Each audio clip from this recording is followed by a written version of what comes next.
Hi, welcome to another exciting show of the Andre The Beast Crayton Show.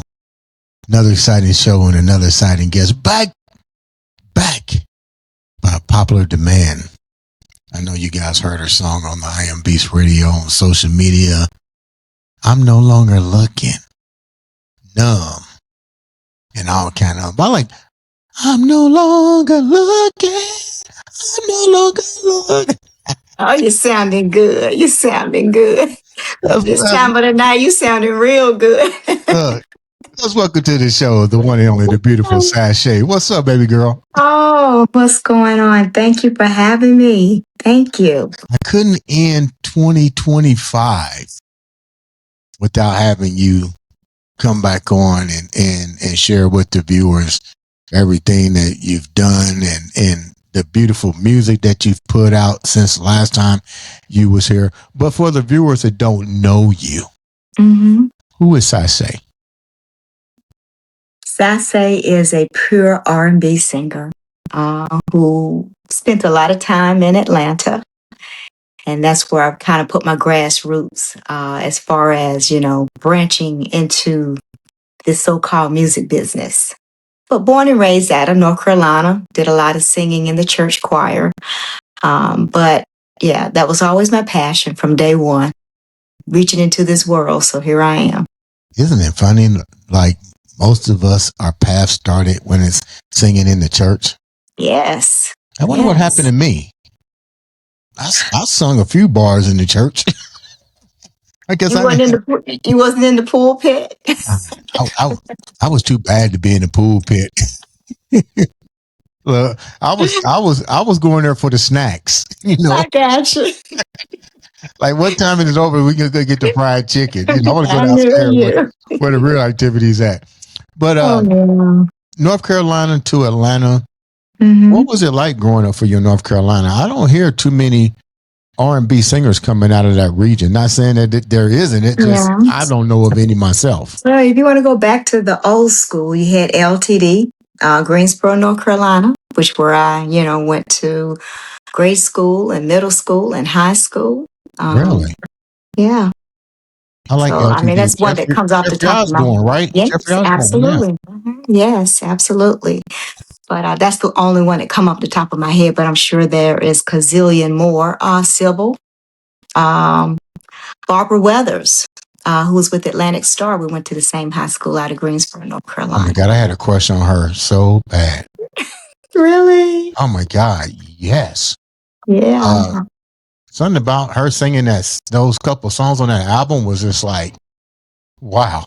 If I can only find somebody that can sing like that. So when you was growing up in North Carolina, who were your role models? Because in the music industry, because that's not a lot, but those are some definitely magnifying names when you talk about R&B music today. But who were some of the people that you looked up to? Well, the Jackson, Michael Jackson, he was definitely, popping at that time in that era for me. My mother, she played a lot of gospel music, so there was a lot of Mahalia Jackson and all of the Thompson community choirs. When you're going way back, listening to those type of music, James Cleveland, in his choir, but a lot of Al Green, a lot of OJs, a lot of Temptations, Cameo. I used to love listening to Cameo and the Commodores, and it was just all of it. All of it. But a big family. North Carolina, was it big? Yes, I mean, I was an only child for some time. So me and my sister, we got a pretty big age gap. But I was the only child for about 13 years until my mom decided she wanted to have another baby. But on my mother's side, she had like 14 siblings, and then my dad's side had 12 siblings. So I had a lot of uncles and aunties and cousins. And I remember my auntie, she took me to my first concert, and it happened to be the Gap Band. I know you're lying, right? Check this out. Yeah. My first concert, they must have been doing a worldwide tour. My first concert was the Gap Band, Rick James. Yes, that was the show. And Tina Marie, yes. And People Bryson. And we was at Market Square Arena, which they no longer have. Mm-hmm. And that was the best concert. We sat in the 11th row on the lower level, and it was just like, I was just like in awe with those great performers. Especially when you talk about the Gap Band. I mean, but then to be followed up with Rick James, and then I remember Rick James and Tina Marie, but we had DeBarge on that lineup. Yeah, we wound up having People Bryson, and I mean, oh my God, that's a concert. Those are concerts you don't forget. I don't care how old you get, you don't forget that. But because that was your first concert, and my first concert, what was that like for you? I was in awe. I mean, my auntie handed me the binoculars, and I was just like fascinated.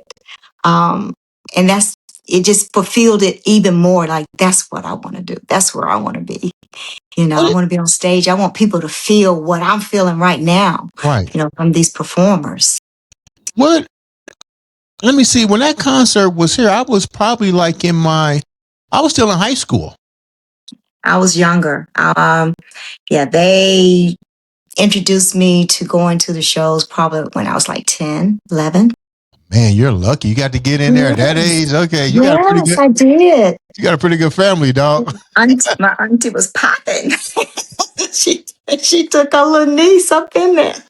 So we know growing up in certain parts of the country, especially when you talk about North Carolina, South Carolina, we talk about Georgia, certain parts of Florida, dreams for something like that is almost, not spoken. It's kind of like people say, "Oh, girl, you go ahead," and the farthest that it becomes is, a dream, because it stays in the church, and that's usually as far as it goes, because a lot of people don't feel like that you might get let down. How did you manage to maneuver through that? Was your family that supportive of you seeking that dream? Because let's get real, those parts of the region, it's not a lot of support for that, especially being a female. You know what I'm saying?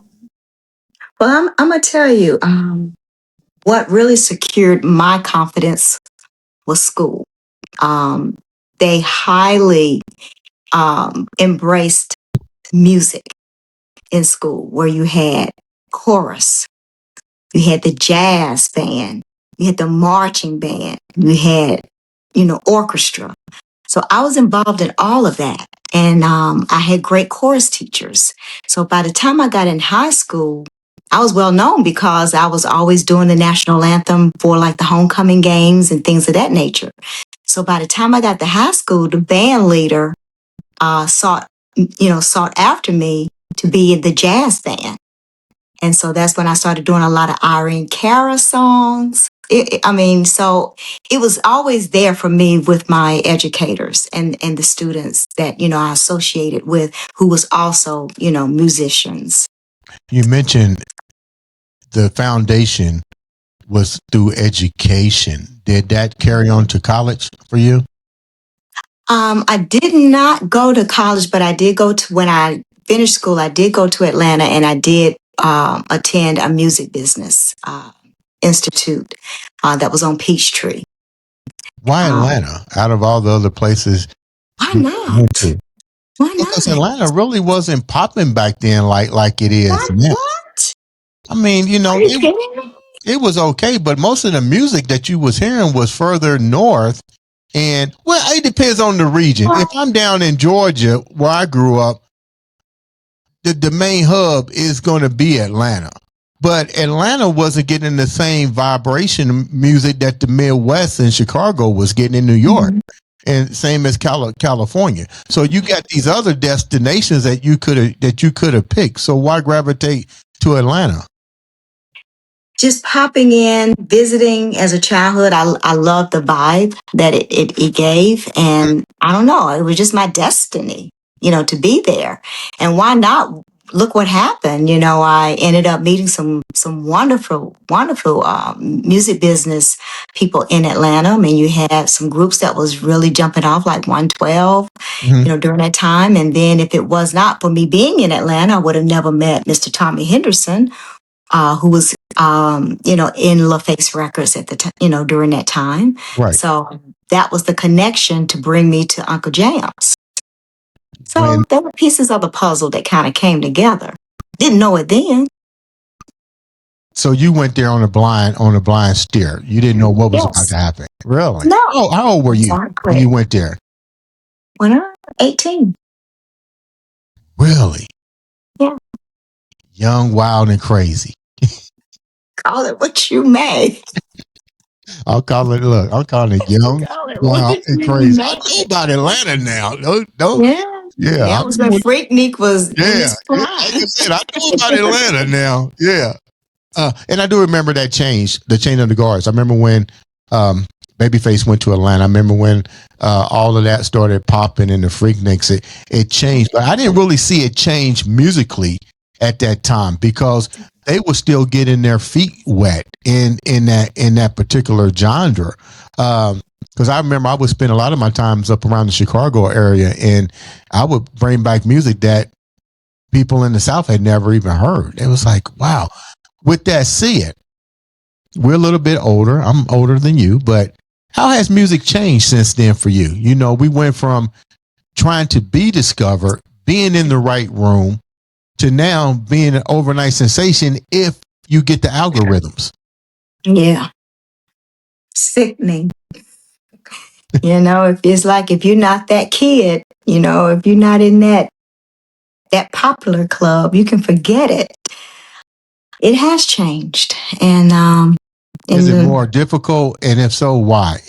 I would say it's more difficult because you can have the talent, you can put in the work as far as, getting your materials out there, like it used to be demos, knowing somebody, putting it in the right hands, that kind of thing. But now, if you don't have a following, if you don't have, like you said, the algorithms, you don't have the social media,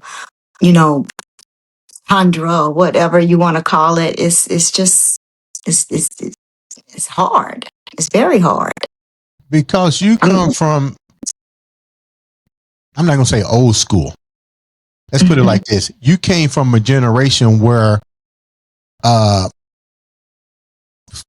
boots on the concrete was important. Networking was important. Yes. If the social media crashed today, the Spotify's, the Apple, and all that kind of stuff, what do you think is going to happen to the new generation with music as well as yourself? In other words, are people really, do people have the skill set? Remember what I said.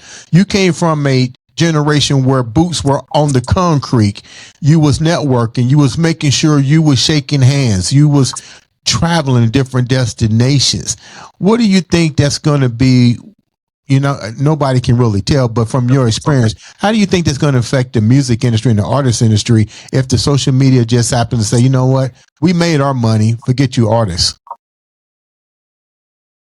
Yeah, it would be quite interesting because then they would have to revert back to terrestrial radio, to television, earning people's interest by turning to that channel. So for us, our generation and a little bit younger, we could handle it because we know how the game is. Just like vinyl. Vinyl is not new to us, but vinyl is new to a lot of people, that are in that social media frenzy. So we know how to throw it in the trunk. We know how to knock on doors and seek out the DJs and, and play our stuff, do some local hometown parties and, just some put your music out there. Grassroots stuff. Yeah. Yeah. What was the most difficult transition for you? Because you came through that era and you also saw the new evolution of digital technology. What has been the good, the bad, and the ugly for you with this? The good is that I am versatile enough to where I can still fit in. That's the good. The ugly for me, I would say, the generational gap, as far as trying to be in that what you call that box. Yeah. And I don't like being in a box. I like being me. What do you mean, like being in the box? Go a little bit deeper than that. I think you was holding back on me. I don't want to, sound like I'm, being negative or anything like that. But you know how they used to call it, like the bubblegum music, where it's just a lot of words but no meaning. All in the repetitiveness of the music, no live instrumentation, just sound. Everything is computerized now. Yeah. You don't need a live band. You can sit there at the computer and I love my musicians. I love the live. I love it. When you go on tour, do you use live musicians or do you stick with the digital age? Right now I'm digital. But you don't really like it, do you? I do not, because if I want to, take it back to the bridge, I can't. With a band, I can take it back to the bridge. But when it's digital, it's from start to finish. Next song. So there's no revamping. There's no, extra ad-libbing and prolonging the song because you're feeling it. It's just. How much of your creativity is lost because of that? A lot. A lot. Let's go. Go ahead. What are you going to say? No, I'll just recalling a time when I was performing overseas. It was actually in Australia.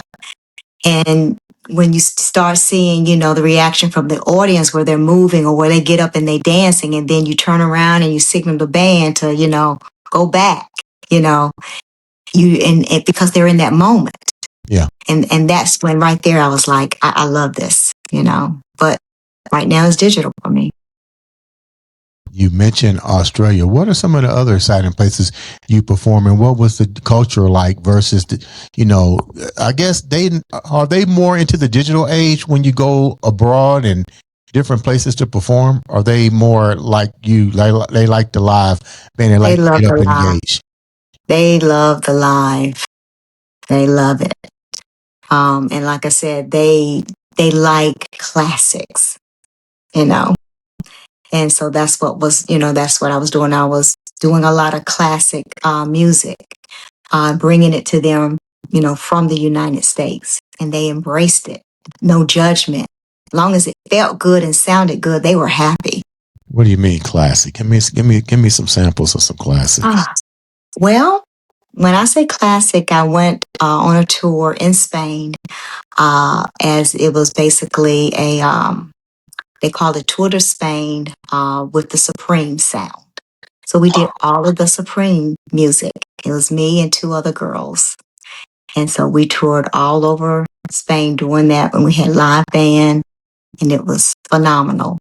And then when I was in Australia, we did the timeless pieces of the Platters, which is way, way back. I didn't know none of them songs. So that was, I was like, oh, what?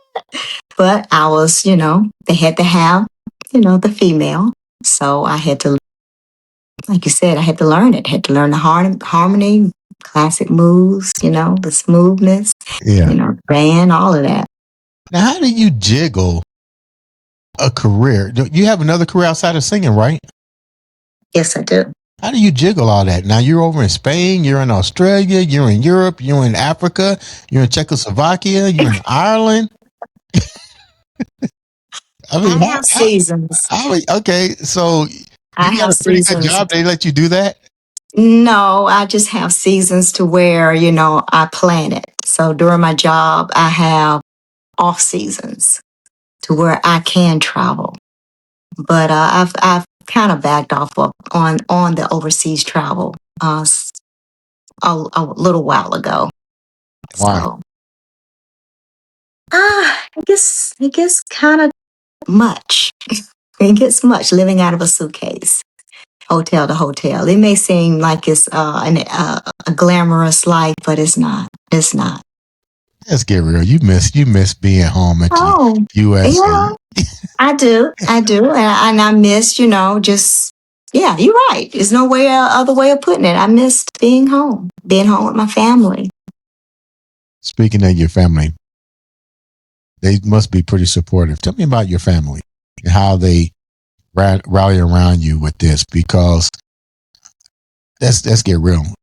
A lot of people don't think that somebody can achieve what you've just done, and you've done that. How do they look at you now? Well, number one, supportive husband. So if you don't have that spouse that's going to be supportive, then you're already on a rocky road. Mm-hmm. And my parents at the time, they were very supportive. Mm-hmm. They were my biggest cheerleaders. And my sister, she's phenomenal. She encourages me to not give up and, just keep pushing forward. Now, you mentioned supportive husband. Mm-hmm. Okay, check this out. Yeah. Now, I play your music on iambeast radio, so I'm listening to every single word. Mm-hmm. I'm no longer looking. Was that written to him? No. Actually, that song was given to me by Uncle James. He called me up. Yeah, Uncle James. Excuse me? Yeah. Mm-hmm. He called me up. He said, "Hey, Sase, I got this song that popped in, that I've been thinking about, and I got the hook." And he kind of, do his little hum thing, and say the hook. And he said, "But I want you to write. I want you to write to it." And then he got me with Anthony Damone Bush. And so, yeah. Really? He had something to do with that song? Yeah. Okay. Well, I like it. Yes. It had nothing to do with me and hubby or any other situation. That was all Uncle James having this idea. And he said, "You know what, I said, you ain't no longer looking, because all your songs, you've been, you've been in a hunt." It was, you know what? This is so funny. Like, to listen to your songs, and they're really emotional. You would think that you've been through the worst breakups ever. Well, I mean, life has had its tumbles, but you Really? know what? Yeah, but you pick it up and you keep pushing forward. Like, even Numb. I was like, okay, is she like sending subliminal messages to her? Oh no, that's an incredible song there. I did not write that song, but yeah, it was very it was interesting doing that one. Why was that so? What was the difference? What was interesting between that one and No Longer Looking?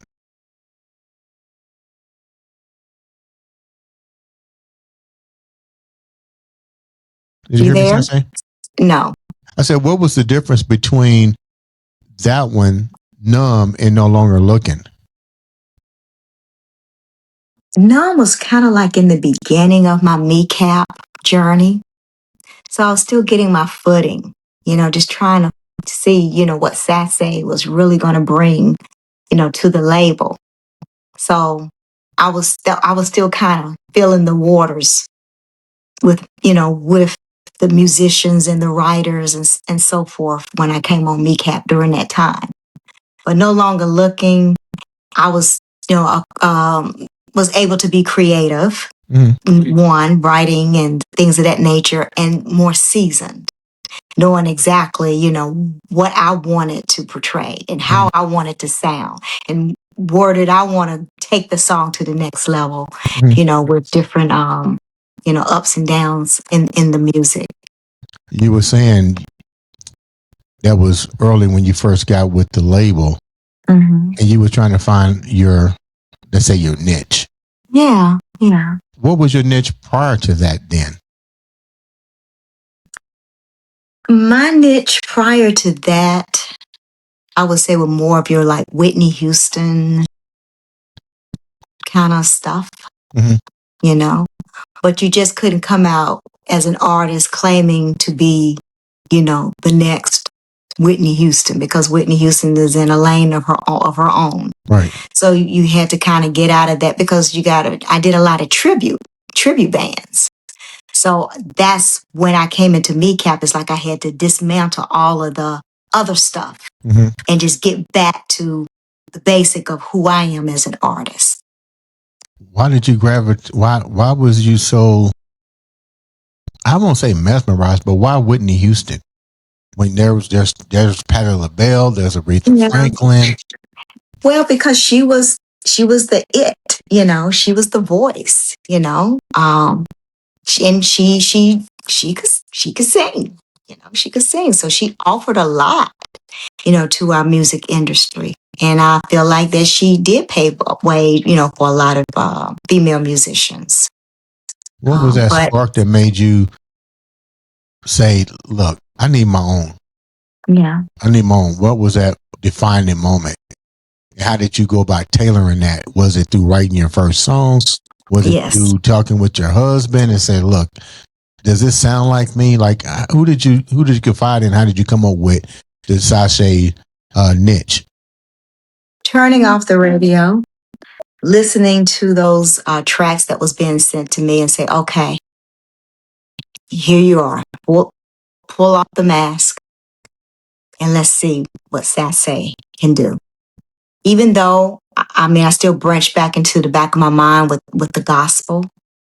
I still, you know, went back in the back of my mind of different artists that I liked. Didn't want to try to mimic them or try to sound like them or try to do certain things that they do, but just wanted to just say, hey, this is how I want it to feel. You know, just took all those experiences and then came with who I am. That's it. You mentioned your husband. You do a lot of traveling. How do you keep that relationship? What would you tell somebody that's in your field, especially a female? How do you keep peace? How do you keep romance? How do you keep all that intact? You know, when you're on the road, you have a job, you're working with different artists. You know, I mean, your plate is full, how do you do this? Well, number one, you have to be compatible. You know, you have to have a partner who is not, first of all, insecure or feel threatened. Yeah. So you have to have that supporting piece and knowing from the start, you know, what you love doing.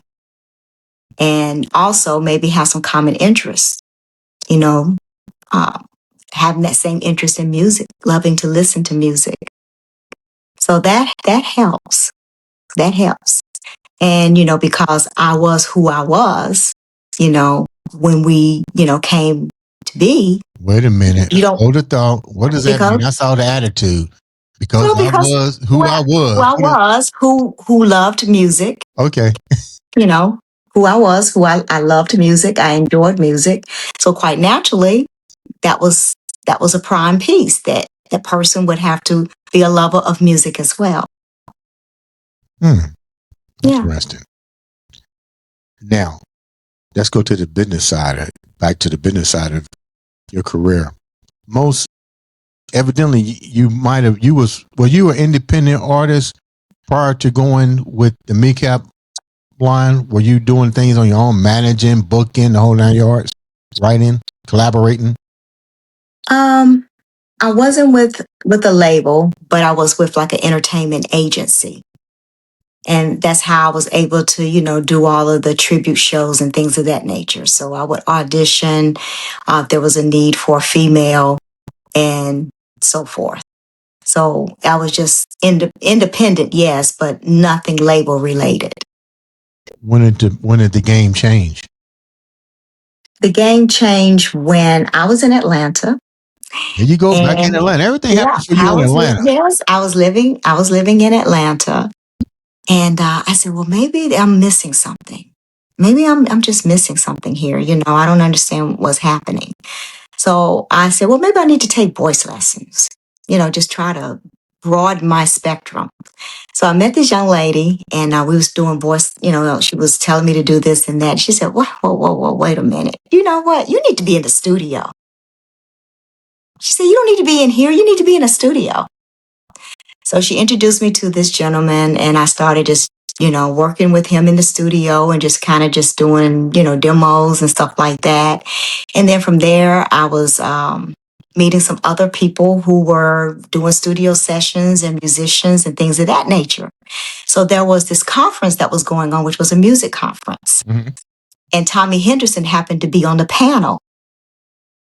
And I was very good friends with the gentleman who was running, the the music business Q&A kind of thing. Right. And so that's how I got to know Tommy Henderson. And so when I had all these demos and stuff, I just started throwing it at him. And so at that time, that's when he, was, close to Uncle James.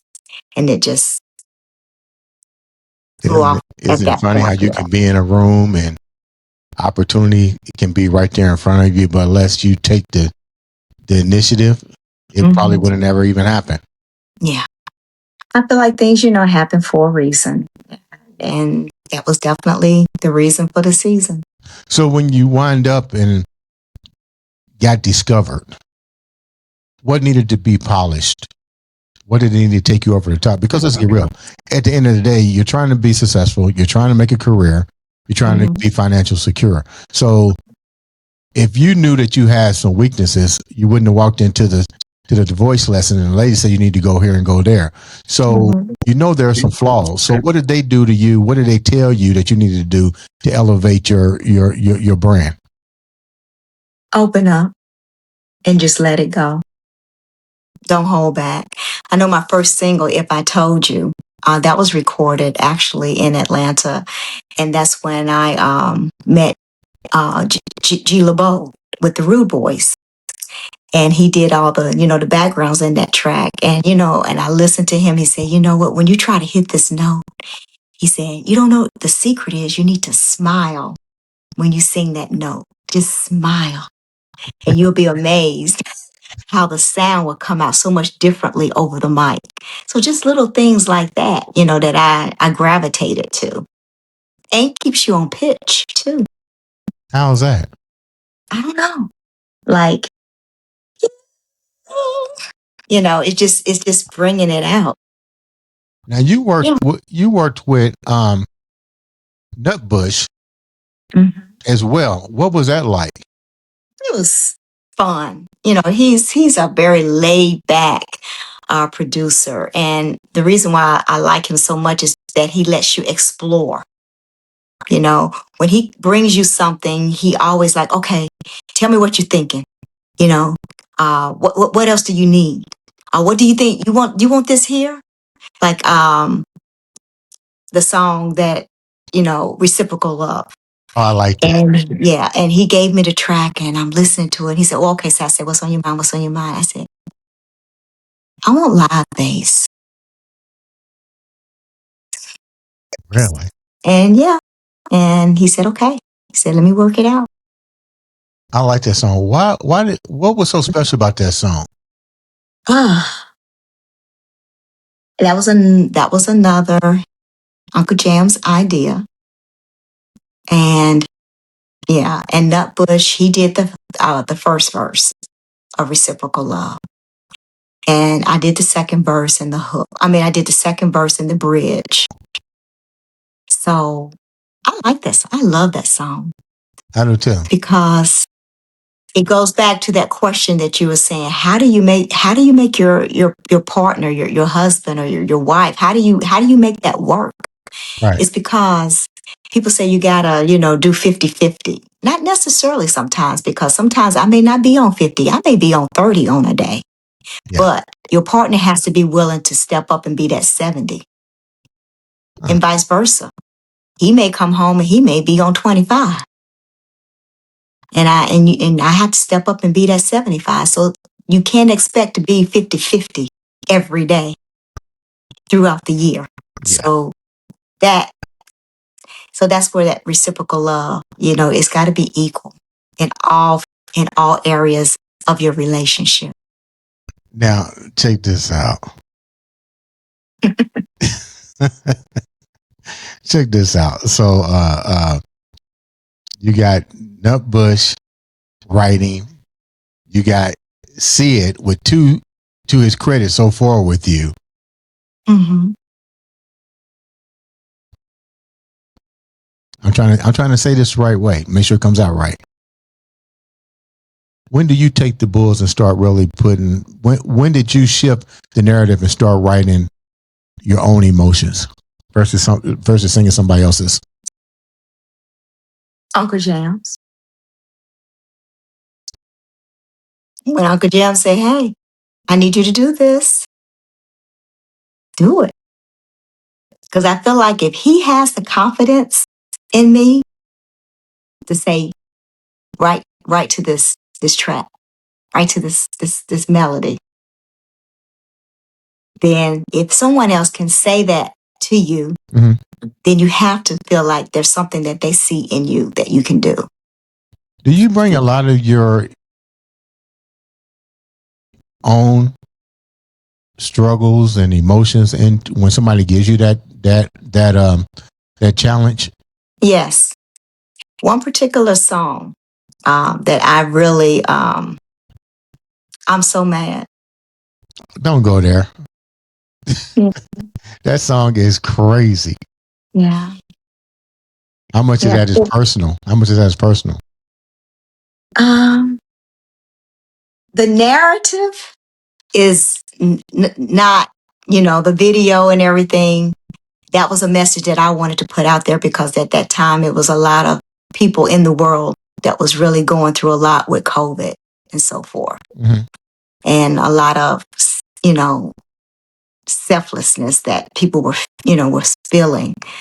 But as far as I'm so mad, yeah, there was some things that was happening that, when you give so much to someone, say a family member, so forth, and then you have to set boundaries, and it's tough, when you love a person so much, but then you realize that that is not a healthy situation for you to be in. So that fueled a lot in that song. How many people actually go through that and try to create an imitation of love and stick with that kind of stuff, even though they know it can't do nothing but tear them down deeper? A lot of folks every day. I was just having a conversation with some friends of mine, and I said, I think the hardest thing for people to understand is boundaries. That is the best thing that you can do for yourself, is to set boundaries, because your mental health is number one. If your mental health is not there, then your physical health is going to just eventually break down. How tight are your boundaries in your own personal life? How tight is that boundary structure with you? And very, very what made tight. you decide to put that up? Were you having people overstepping those boundaries with your kindness? Exactly. There's a lot of people in this world that feel entitled just because, and not put in the work. So, and that's all that they're interested in, is what they think in their mind that they're entitled to. How hard was that for you to shift? Because it sounds like you're speaking from experience. It was very hard. And it wasn't easy at all. But it had to be done. Wow. Now, let's go a little bit lighter. I got you too serious now. Let's get that smile back. I had the pleasure of meeting you when you came here a couple of years ago with the music convention that MECAP put on every year. It was beautiful seeing you for the first time and hearing you sing. I thought it was just like, wow. But you didn't get a chance to come this year. No. You must have been really tied up. Oh, I know, you was in Africa or Spain or somewhere like that. When you did come, was that Was that your first time going to one of those events? I want to say it was my second. I want to say it was my second time. What did you learn from there? You know, you've been in the industry a lot longer than some of the artists that is up under you. Not saying you're old, so don't let people. You know, you have experience. Let's put it like this: your experience outweighs a lot of those. But when you did go to your first or the second one, what did you take away from that? And what did you ask yourself? Wow, I didn't really know that. I've been in this game long enough. Mm-hmm. Well, basically, you know, with the panel, you had, you know, a lot of seasoned people in the industry that's giving you valuable information. And when I say valuable, it's basically what we were talking about earlier, the spin of then and now. And I guess most importantly, if you don't love the entertainment business, if you don't love it, don't expect to get in it and get rich. That's the key thing. Right. That and yeah, that was the key focus. Don't get in it to get rich. You gotta love it to stay in it. It's almost like looking at it as a hobby. It's funny you said that. I didn't want to say that because I think we talked about this when we had 12 and Dead Silence on. And, you know, I could be pretty candid, but I'd also like to be respectable of people's emotions and realizing that when you're doing something like this, you do want to get paid. But a lot of times those in your industry, in any industry, those things only happen if you're in the right position. Yeah. To allow that to happen. It's kind of like I tell people, you can be the most talented person in the world, but at the end of the day, it's not what you know, it's who you know and who they know. And if they find value in what you're offering. Right. Why do you think people have such a hard time? And invest in yourself. That was my other part. And a lot of them, this is so funny. This is so funny. I find this with a lot of people. I even talk about this on social media. I think it goes over people's head. To obtain something, you have to do something you've never done. And the one thing that people don't do is, like you said, they don't invest in themselves. That means emotionally, spiritually, and financially. Right. Right. When you did that, exactly. When you put all three of those together, how did it change your perspective in the industry and you as a whole and you as a business person, entrepreneur? Because get real, you're an entrepreneur. Don't quit your day job. Number one.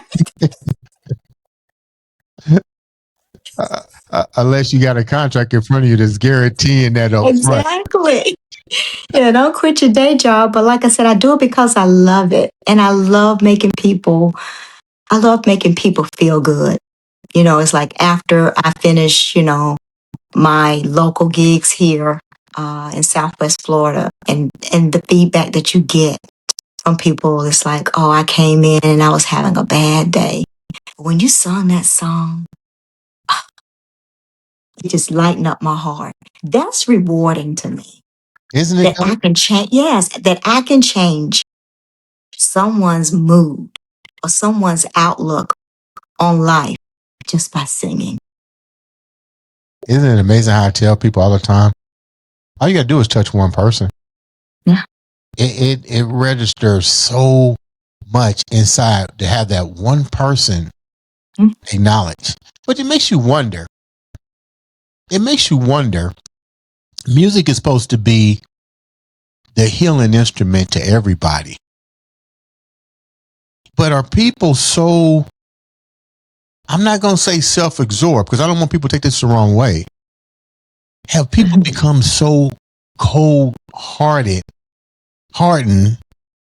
that emotion release is almost like condemning them to just come out and say, you know what? Just imagine if 50 people, because one person wasn't the only person you touched, is what I'm saying.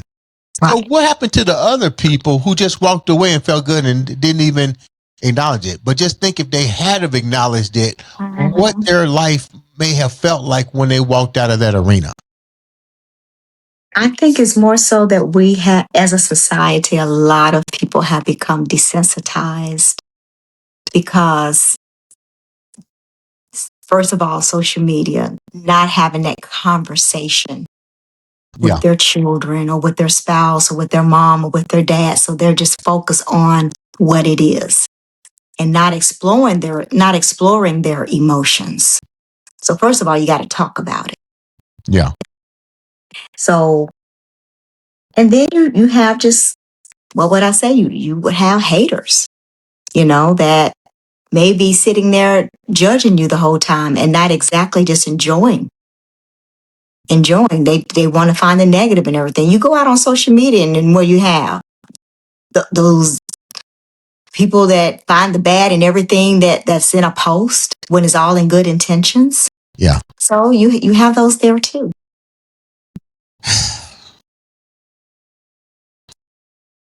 Let's go deeper. Mm-hmm. You're getting ready. You have a new song out. Tell me about that. How did that came about? What's the story behind it? Reciprocal love. Mm-hmm. Yeah. Go deeper with that because it's just when I hear it, I hear bars that make me go, wow, how did she think like that? And it just keeps registering and registering. So do a lot of your girlfriends come to you and tell you things that they go through? Because I hear a lot of girlfriend chatter in that song. Mm-hmm. Yeah. Yeah. I mean, a lot of it is from, just living, but I do listen a lot. I'm in I guess in an area where the age can go from 20 to 90. Yeah. And there's a lot of 90 and 80-year-olds that love to still party. So really? I listen to them. Yes. I listen to them all. And so when I'm hearing this, it's just the same game, but different players. You've heard that how many times? Yeah. And it's truth. The story doesn't change at all. Just the characters.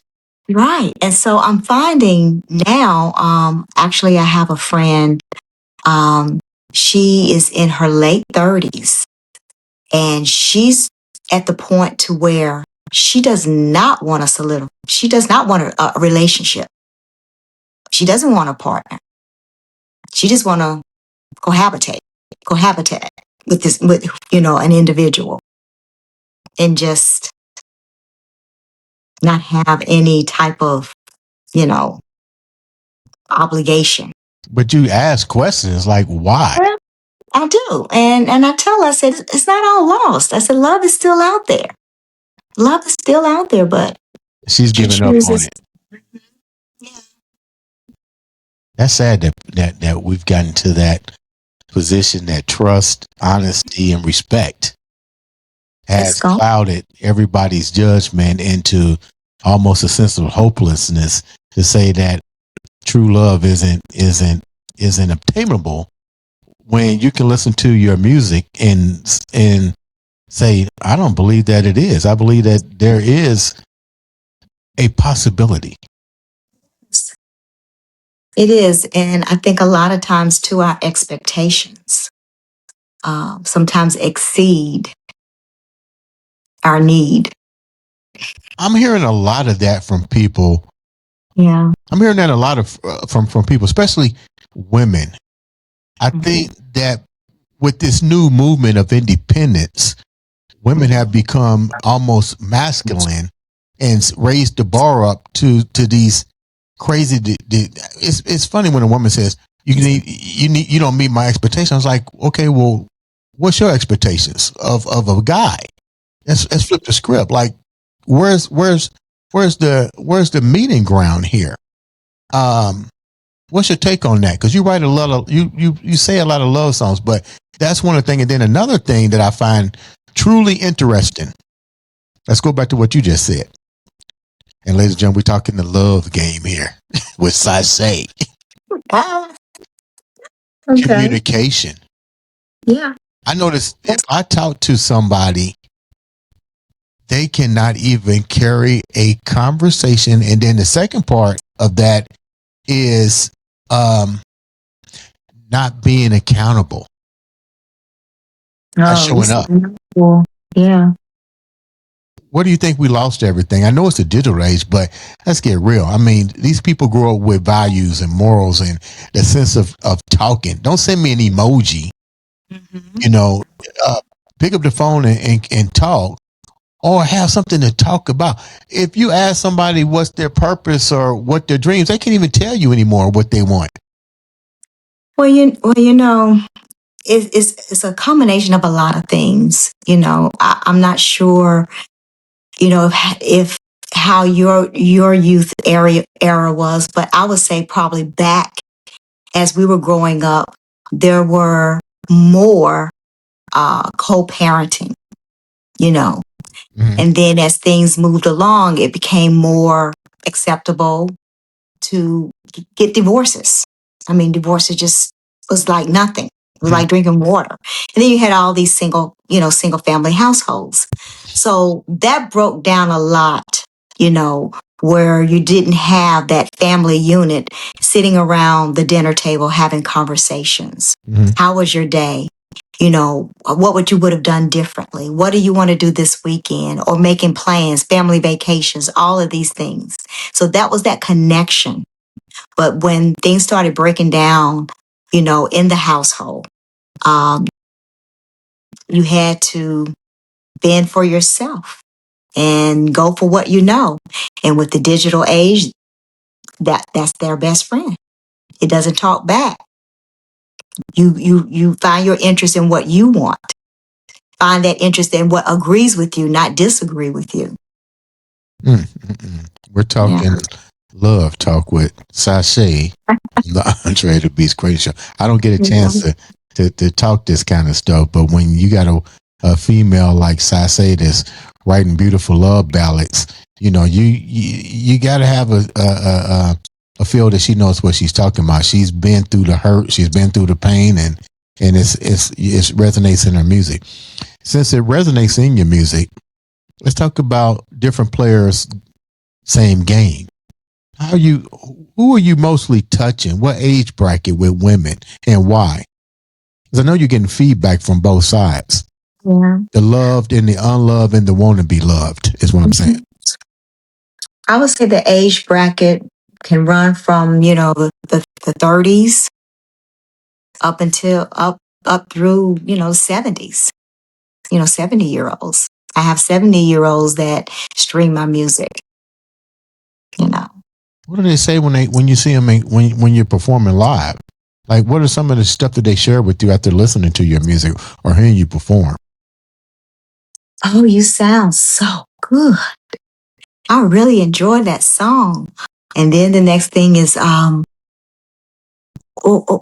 why are you here? Why are you not in Hollywood? And I said, well, if I was in Hollywood, then you wouldn't be hearing me today. Wow. I said, I'm here because I'm supposed to be here for you. Man, that's deep. Yeah. I heard this out of your own mouth before we wrap up. You're no longer in North Carolina. No. You're no longer in Atlanta. No. You're in Florida. Yes. What took you to Florida? And what part of Florida? The Tampa area, Fort Lauderdale, Miami? I'm about 2 hours south of Tampa, so I'm right in that curve, right in the boot.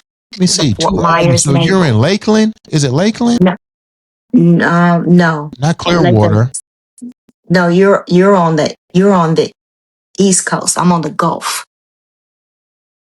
I used to live in Tampa. I'm trying to think where you Sarasota area? Come on further south. You got Fort Myers. Yeah.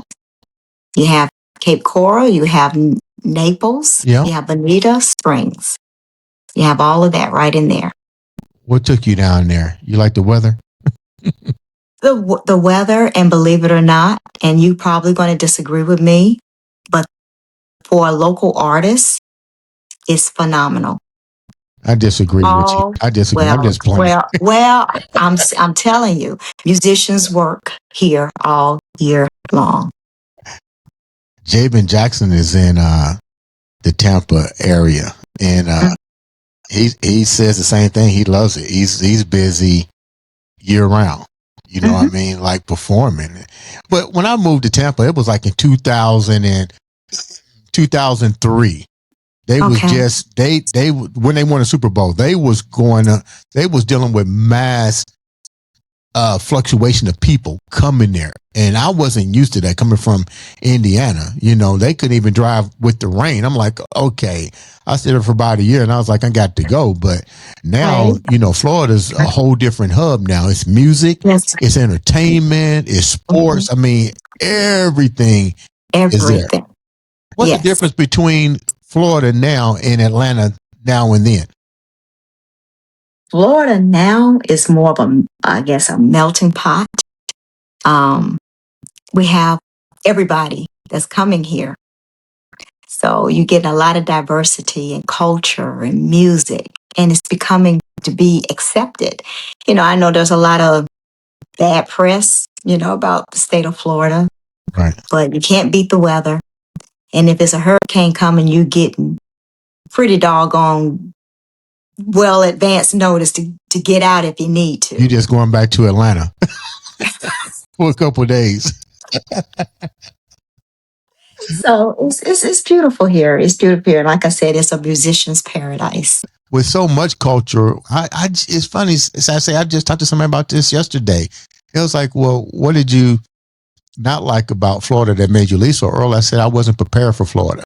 And what I mean by that, I wasn't used to. Now I'm a minority in Florida. And it's like, because there's so much. There's the Latino community. There's the Puerto Rican community. There's, I mean, everybody. And I realized, you know what? When I come here, I need to know how to speak Spanish and all kind of other languages, because, you know, you can go down to what's the name of that party street in Tampa? They close.